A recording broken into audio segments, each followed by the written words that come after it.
Instead of doing this to yourself and having like a showstopper moment with a pin thin pump, and not for the right reasons, because you're not going to get stares because your shoes are so awesome. I think you'll get stares because everyone's wondering if you can walk in the shoes.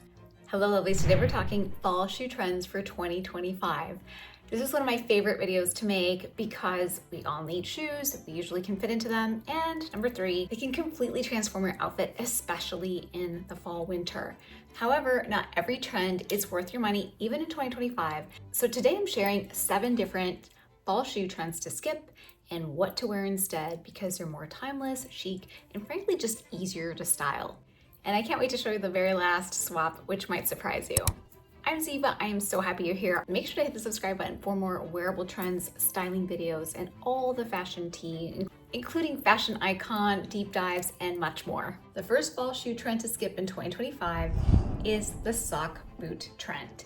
And I kind of didn't see this one coming back because I don't know if you remember, maybe like 5-7 years ago, the Balenciaga like sock boot was so trendy. And don't even get me started on Balenciaga woes. There's even like songs about them. And I just thought we had kind of seen everything there was to see with this particular trend. A few reasons why I don't love this trend. Firstly, I think if you live in a climate like me, I live in upstate New York, where you do need boots, not just for the look of it, but also for functionality. Sometimes that thinness in the sock doesn't do you any favors when you're out there in the elements. Also find that they're kind of hard to clean. And this time around, we're also seeing leathers that are just really tight and a little bit thinner, which I think solve for the cleaning part. There's something about the look that just feels a little bit baggy, almost like there's a quality issue. I can't quite put my finger on it. Just looks a little bit cheap for my taste, and even on the runway I did not like how it looked on anybody. There is a pair that I spotted. It kind of gives a nod to this trend, but it's not super like I don't know, like almost like you saran wrapped your leg, if you know what I mean. It's by Saint Sophia. They have a chocolate brown and a black that is very pretty, and it's also slightly slouchy, which is the swap that I would recommend that you do. Slouchy boots are very trendy in fall 2025, and I think they have been for a couple of years.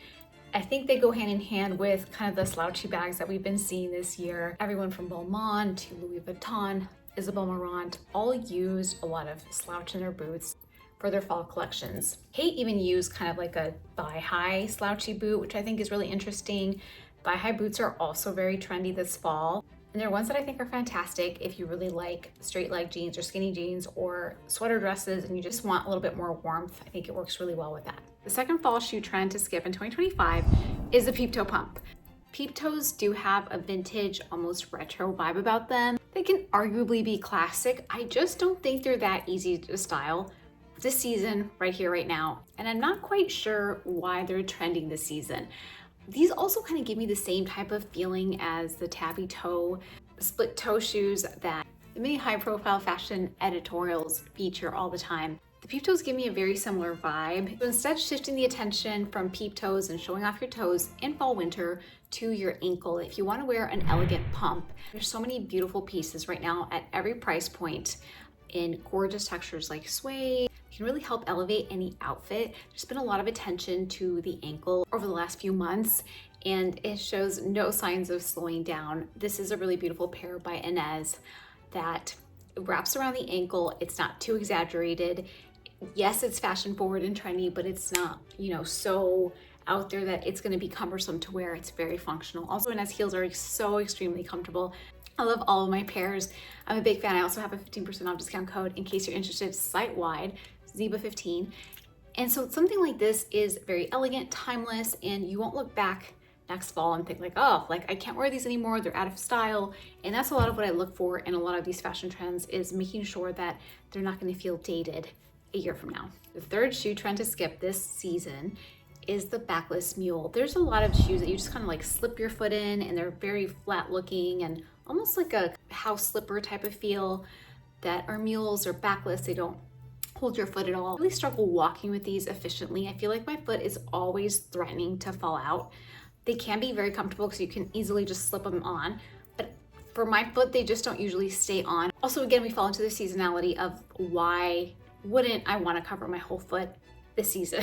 So this is a hard pass for me. Instead, what I'm so looking forward to wearing, and I'm really excited to add a couple of them to my wardrobe, are the classic loafers, including the derby shoe. I'm so excited about the lace-up shoes, and a couple of you have requested for me to do a styling video on them. I'm in the process of thinking up some really nice outfits to go with these shoes, but these are really easy to wear. They're comfortable, they hold your whole foot, also really trendy. In terms of the derby shoe, I also like the little nod to a slight menswear aesthetic. It can really help with styling. So for example, the wrong shoe theory, and maybe wearing a very feminine outfit with these more like masculine energy type of shoes open up so many doors from a styling perspective, because they create that juxtaposition styling that is all about tension in between the pieces that you're wearing. The fourth shoe trend to skip this fall are the bedazzled boots. And I thought we were kind of over our bedazzled era, given that the bedazzled ballet slippers and flats have kind of started to decline in popularity and just in the amount of supply that there are, and just everyone has one. I think we overdid it. But I was very surprised to see Vogue and a couple of other publications really touting the studded boot. There's nothing really wrong with these inherently. If you're a stud lover and they're gonna make you so happy, then go for it. I just don't think they're gonna age that well. I don't think in a couple of years from now, they're going to be like the shoe you wanna be wearing. Kind of like the super belty, like Chloe boot that was really popular in 2019. Instead, swap them out for Western boots. If you've been on the fence about them, this is the season to do it. You're gonna add so much vibrance and interest to your outfit. You don't have to go super crazy Western, you know, like the very thick, kind of like cowgirl type of boots that are from my home state, Texas. You can go significantly more polished and take advantage of the beautiful swooping that happens around the top of the shaft. Take advantage of a slight heel, the gorgeous textures and the suede and the different croc and boss type of boots that we're seeing. It's really about taking a very simple outfit, such as jeans and a t-shirt, or a very pretty whimsical dress, and adding the boots and watching the magic happen. If you're a Western aesthetic novice, probably leave out like the silver and turquoise jewelry and the fringe and that kind of thing. But you never know, you might end up there as well. I also have a video dedicated on how to style the Western boots in 2025. I'll link that below. The next shoe trend to skip are the belted situation we've been doing.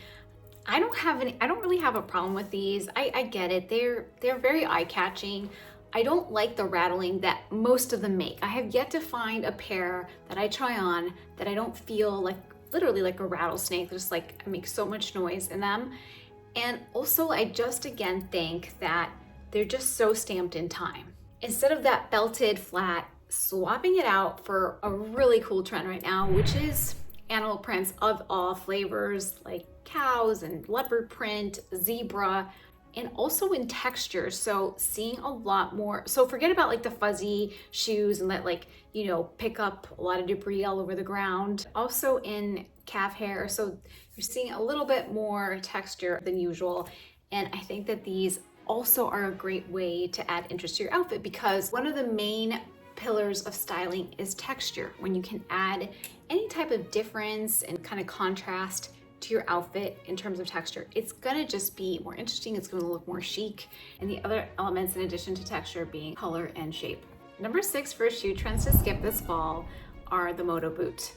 These again can feel very cumbersome, heavy, and just kind of weigh down your whole look. Instead, switching them out for riding boots. These are just like the slip-ons that are very smooth and classic. Yes, they are present, so they're not typically like super lightweight boots, but they don't have kind of like all the metallic kind of like hardware that moto boots usually do.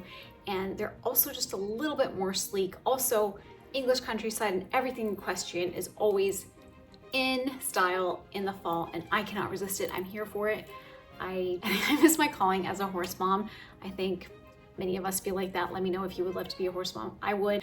But having these riding boots just elevate every single look, but they're functional. So yes, you're elegant and it looks very old money, but they're not like these cumbersome, these like boots that you just kind of clunk around in and can't walk in. Ideally, they're boots that you look forward to wearing because they keep you warm, you can walk in them, and they elevate every outfit.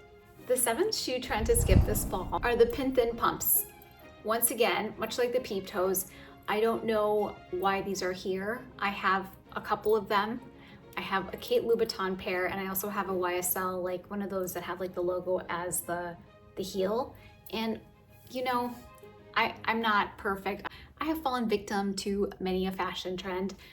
I have them, I still make myself to wear them intermittently as occasion allows because you certainly can't walk in them. But instead of doing this to yourself and having like a showstopper moment with a pin thin pump, and not for the right reasons, because you're not going to get stares because your shoes are so awesome. I think you get stares because everyone's wondering if you can walk in the shoes. Honestly, I think that's what happens.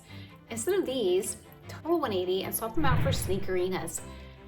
I have a pair by Vivaya, which I have worn so much since I got them a couple of weeks ago. Very comfortable and feminine. They're kind of like the perfect combination of a ballet flat with the vintage sneaker, which is still very, very trendy and I'm a big lover of, but I mean, how many times can you hear that you should do like a retro vintage sneaker? I feel like everyone's said that like 300 times. It's a really great trend to embrace. They're just a little bit more athletic, but still feminine. You can literally wear them with any outfit. For Fashion Month bestsellers, make sure to check out this video full of really great items. They're classics and you'll wear forever. And if you learned something today, make sure to hit the subscribe button.